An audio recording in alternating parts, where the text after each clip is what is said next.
Me acompaña esta mañana para hablar sobre el labio leporino y paladar hendido el doctor Percy Rosell. Él es cirujano plástico y reconstructivo.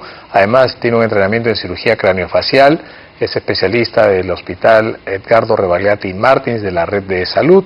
Con él vamos a conversar todo lo referente a esta condición que afecta a un número importante de niños y que si no es tratado con prontitud, con oportunidad, con acceso, idealmente acceso, lo más probable es que estos niños tengan una gran cantidad de complicaciones que van a afectar o van a traer a menos su desarrollo, su potencial de vida sana a futuro. Cosas importantes es que el doctor García Rosell no solamente es un médico cirujano que trabaja en esto, sino que además es autor de algunas publicaciones, es un profesor de la Facultad de Medicina y autor de un reciente libro que creo que vale la pena compartir con ustedes. Le voy a dar la bienvenida. ¿Cómo estás, Percy? Muy buenos días, gracias por estar con nosotros esta mañana. Doctor Rico, gracias a usted por la invitación. Dime, Pepe, por favor. Todavía, mira, acabo de cumplir 54, pero sí, ayer yo creo que la mejor manera de llevarse bien con las personas es no ser... Pepe, disculpe la formalidad. No, imagínate.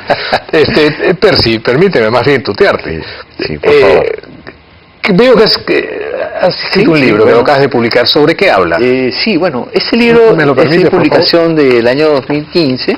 Sí. ¿Ya? Es el último libro publicado de los 5 que tenemos en el campo. Ya. Pues básicamente lo que busca es promover la forma en que nosotros hemos aprendido a operar a los niños. Claro, así como para conocer a las personas no solamente hay que emitir juicios de acuerdo a cómo están vestidas. No debes emitir un juicio de acuerdo a la carátula, pero la carátula de tu libro tiene algo importante, que no sé si la podemos ponchar de cerca. Es un guaco. Sí. Es un guaco que tiene labio leporino paladar, sí. Y tiene paladar hendido. O sea, es lo interesante, que esto no es una cosa de los últimos 20 años. Esto ha existido en todas las culturas a lo largo del desarrollo de la humanidad, porque es un problema que afecta el desarrollo de las personas. Claro, lo que buscamos era un poco ilustrar que nosotros teníamos una forma propia de ver el problema y de manejarlo. ¿Cómo no? ¿No? Por eso que tratamos de identificarnos como algo Actualmente ya la gente tenía un abordaje terapéutico al labio leporino. Sí. Tienes un artículo acá. ¿Esto es tuyo? He traído 3 artículos, sí. Mira tú. Ese es un ensayo clínico. Sí, sí. ¿Hecho acá en el hospital?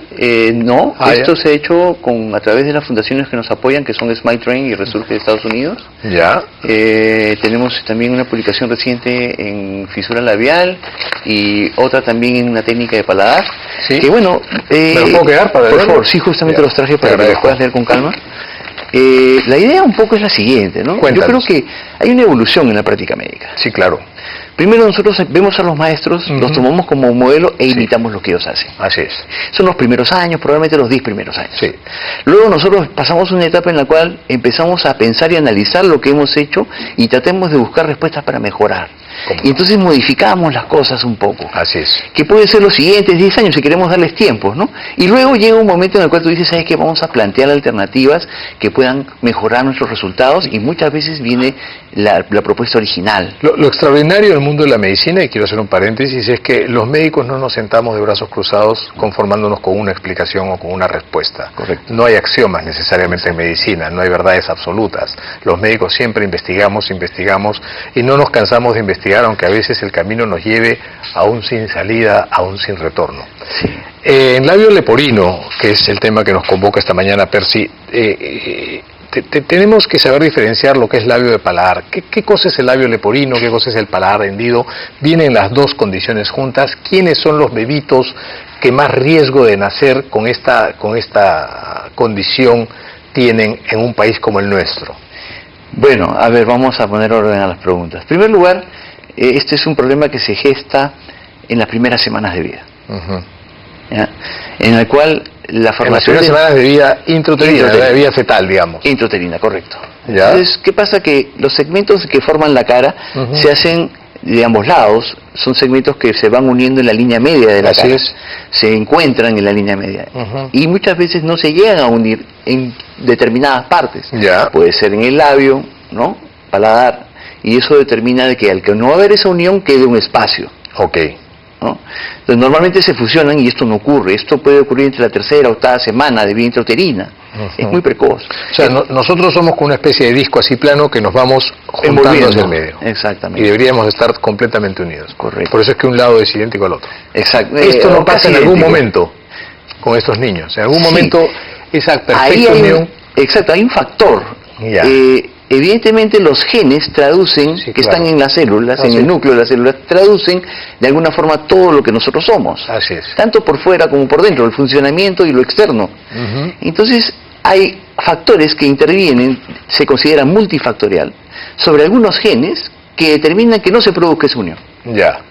Entonces, Correcto. eso hace que se determine, como digo, que esta enfermedad sea de naturaleza multifactorial, Ya. tanto factores genéticos como factores ambientales. Te hago esta pregunta porque yo recuerdo el pregrado cuando hice mi rotación por cirugía de cabeza y cuello, defectos congénitos. Cuando hablábamos de paladar hendido decíamos que la gente de la población altoandina tenía más riesgo de tenerlo. Con los últimos años, ¿no? Hemos ido viendo que esto no necesariamente es así, ¿no? Tienes prevalencias en la selva, en la costa, y casi hay una distribución más o menos parecida, ¿no? Sí, porque la migración de gente que viene de la sierra o de la selva hace que esto haya cambiado mucho, ¿no? Entonces, ahora evidentemente observamos prevalencias importantes en ambas. ¿Esta es una condición que se puede diagnosticar en una ecografía cercana al último trimestre o es una condición Sí. que se diagnostica cuando ya el niño nació? 35 semanas, 36 Se puede semanas, sí, diagnosticar ecográficamente. dependiendo de la calidad de la experiencia del ¿Cómo no? ecografista, ¿Cómo no? del equipo. Así es. No es el 100%, pero ayuda mucho Pero porque ayuda va mucho. preparando. Así es. Yo tengo en consulta muchas madres y padres que vienen ya con una ecografía Ya. y quieren saber el procedimiento, cómo vamos a seguir para adelante, Así es. las etapas. Eso los va preparando mucho. Ya, ok. Ahora, ¿qué pasa con un niño cuando nace con labio leporino y con paladar hendido? ¿Puede venir solamente una de las dos condiciones? Sí, puede venir solo el labio, ¿no? Que de alguna forma afecta también la nariz porque no hay piso en la nariz. Así es. ¿no? Entonces, el techo del paladar que comunica, que separa la nariz de la cavidad Es el bucal, paladar. está abierto. Está Sí, abierto, sí, sí. exacto. Puede ser solamente el labio con compromiso nasal o puede también ser el paladar de manera incompleta o completa, de un lado o de los dos lados. Es variable. Eso hizo que uno de los primeros pasos en crear una identidad de tratamiento es crear una nueva clasificación, Ya, que es una de las publicaciones que más citaciones tiene en Ya. nuestro trabajo a la actualidad. Ya. Y propusimos una nueva clasificación basada en severidad.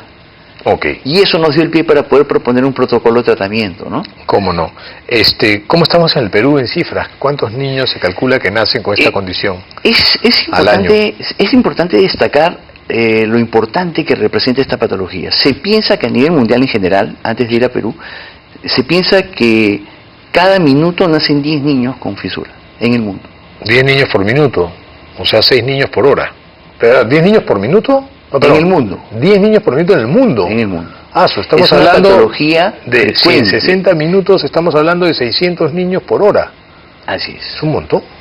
Sí, esto es la patología más frecuente en el segmento de cabeza y cuello congénita. Qué interesante. Seguida por la microtia, que es Ya otra que es, patología claro, de la sí, orejita, que sí. es un tema bien interesante. De la cual no hemos hablado mucho acá, alguna vez hemos hablado de microtia, pero sí, gracias por darnos el dato, Sí. tenemos que hablar de microtia. Sí, porque en el ¿Cómo Hospital no? Revaleti, en la consulta de pediatría, las fisuras se atienden mucho en campañas. Ajá. Y prácticamente lo más frecuente Ya. viene a ser las microtias. Ahora, tú trabajas para la red de salud. Sí, es un exactamente. mundo distinto en complejidad, en infraestructura, en problemas económicos y financieros que el Ministerio de Salud. Para mí, en realidad, la red de salud es más importante que el Ministerio de Salud, estoy seguro, porque es un fondo de aseguramiento que no funciona como tal y tiene grandes carestías. Sí. Pero tienen también gran infraestructura y ustedes solamente reciben referencias de un sector de los 30 millones de peruanos, ¿no es cierto? Sí. Entonces, ustedes, en los pacientes que reciben, ¿de dónde vienen generalmente y qué cantidad de casos al año manejan ustedes en los Bueno, servicios? Solamente en Revalete, porque imagino que en Almenara también deben tener su unidad, ¿no? Sí, como repito, Y en Sabogal también. la estimación puede estar un poco cejada debido a que principalmente la fisura labio-palatina, Sí. el labio leporino paladar hendido, se desembalsa mucho en campañas que se hacen en Es todas cierto, partes. sí, hay bolsones de campaña. Entonces muchos pacientes nuestros a veces que podrían ser atendidos por el sistema hospitalario prefieren ir a una campaña porque Claro. es gratuito, lo atiende más Así rápido, ¿no? No en el mejor formato bajo nuestra consideración, ¿Cómo no? pero yo creo Y que muchas veces estas campañas también reciben médicos del extranjero que también vienen, sí, ¿no? es un y hay tema, una suerte ahí de es un tema un poco delicado. Yo en algún momento he comentado y algunas veces me han criticado un poco porque en el fondo hay una buena intención de ayudar Sí, no, a las cómo no, no personas, podemos cuestionar eso, no desde pero acá. yo siempre he dicho de que nosotros atendemos fisuras Sí. en una fisura del sistema. Ya, sí, pues. Un sistema fragmentado. Y que no atiende este tema de manera adecuada. Entonces deja un espacio en el cual entran campañas del extranjero, campañas locales. Sí. El problema es que un cirujano plástico general ve un poco de todo. ¿Cómo no? Pero eso requiere una atención subespecializada. ¿Qué debemos hacer con el niño cuando nace? ¿En qué momento hay que operarlo? ¿En qué momento hay que preocuparse porque lacte y se alimente bien, que gane peso, no que lo pierda? ¿Cómo hacemos para que pueda respirar cómodamente mientras se alimenta? ¿Cuál es el primer paso y en qué momento lo operas? El primer paso siempre va a ser la atención de la fisura labial. Ya. ¿Ok? Hay muchos esquemas realmente que hay en Europa se maneja de una forma, en Estados Unidos de otra.